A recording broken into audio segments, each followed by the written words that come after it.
আওয়ামী লীগ ফিরে আসার সম্ভাবনা দেখেন? দেখবেন জনমত তরলং সহজ তো, এটা না দেখার কি আছে, এটা দিবালুকের মতো সত্য। আমরা অতীতে দেখেছি ভাই, সুন্দর কথা বলেছেন যে দুইটা রাজনৈতিক দল কবর থেকে পরিচালিত হচ্ছে, এন্ড ভেরি ফ্যাক্ট। এই দুইটির নাম ছাড়া এই দুইটি দল একদিনও টিকবে না।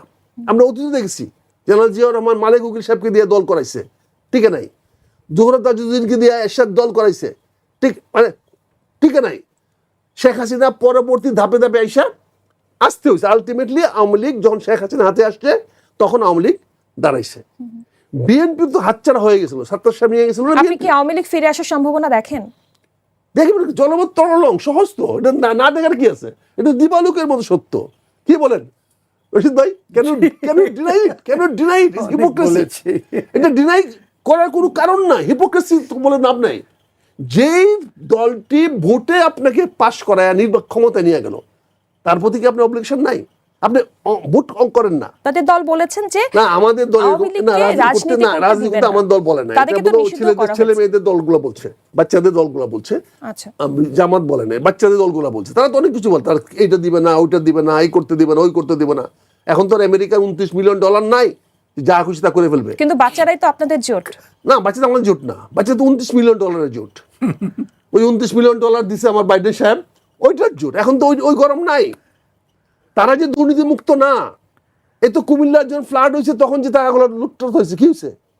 এই যে সজীব মন্ত্রী থাকা অবস্থায় যে পরিমাণ দুর্নীতি করছে, আমার তো মনে হয় না মন্ত্রী রেকর্ড ক্রস করেছে। তারা তো আর বিশ্বাসযোগ্য নয়, তাদের মধ্যে আস্থা নাই। 3 জন মন্ত্রী ছিল অন্তর্বর্তী সরকারের মধ্যে, একটা মন্ত্রী তো পারফর্ম করতে পারে না। 0.1 পারফর্ম করতো, 1% বাদ দিলাম, 0.1% পারফর্ম করলেও তো হইতো। স্থানীয় সরকার মন্ত্রী ছিল, ভেরি ইম্পর্টেন্ট যে একটা জেলা পরিষদকে সে বা একটা সিটি কর্পোরেশনকে সে করতে পারতো। সে শাহাদাতকে সে ইলেক্টেড ফেল করা লোক, তাকে ডিক্লেয়ার করে তাকে তার বিরুদ্ধে অ্যাপিল পর্যন্ত করলো না, তাকে শাহাদাতকে বসায় দিয়েছে চিটাগাঙে। আবার একই জিনিস ঢাকা দিলেন না, ঢাকা ইসলাত পাস করা সেখানে নাই, তাকে দিলেন না। হাইকোর্ট রুল দিল না। তাহলে এই যে মেসাকার করছে, মেসাকার করে প্রমাণ হয়েছে কি এইটা যে আজকে যে ইয়ত্র আছে তারা আমাদের বাংলাদেশের অল্টারনেটিভ নয়, তারা হলো ওই $29 মিলিয়ন ভাড়াটিয়া। আমাদের নতুন প্রজন্ম তৈরি করতে হবে, নতুন লোক তৈরি করতে হবে। হ্যাঁ, ইয়াংদের ছাড়া উপায় নাই। ইয়াং ছাড়া রাজনীতি কখনোই মানে ডাইনামিজম আসে না, তার গতি আসে না। আজকে আমি আর রশিদ ভাই মিললে সারাদিন আজিজ ভাই মিলে মিছিল করলো, এই মিছিল করে তাকায় দেখবে না। কিন্তু আমাদের ছেলে নাতিরা যদি মিছিল করে, এটা বাংলাদেশের খবর হবে। We can advise them, we can guide them, but we cannot go before them. We have to, from the back side we can lead them, but ফ্রন্টে যাওয়ার জন্য। আমি যে প্রশ্ন আপনি করেছেন, জামাত ইসলাম এই পরিষ্কার বলছে এই সরকারকে ভালো কাজে সহযোগিতা করবে, খারাপ কাজে সহযোগিতা প্রশ্নে ওঠে না, তাদেরকে বাধা দেওয়ার চেষ্টা করবে। ইনশাল্লাহ আমরা আগামী সংসদ যে কালকে বসবে সেখানে আমরা দেখতে পারবো যে মানে জামাতের কি পরিমাণ মানে চাপ সরগরম সৃষ্টি করতে পারে। এখানে ওয়ার্কআউট করা কিন্তু বিশাল ম্যাটার্স রাজনৈতিক পরিভাষায়, কিন্তু সরকারকে বাধা দেওয়ার কাজ নয়।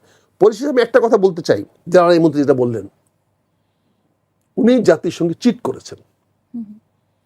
মিনিস্টার ওয়ান্স সেড আমি করবো না, then he can only change himself, but he cannot change his verdict. কি বলেন স্যার?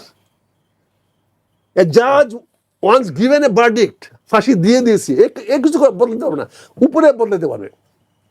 কাজে এই জ্বালানি মন্ত্রী যখন বলেছে 2 বছরের মধ্যে আমি তেলের দাম বাড়াবো না, এই জ্বালানি মন্ত্রীর হাত দিয়ে যখন তেলের দাম বাড়ছে, নৈতিকগতভাবে জ্বালানি মন্ত্রীর ক্ষমতায় থাকার কোনো অধিকার নাই।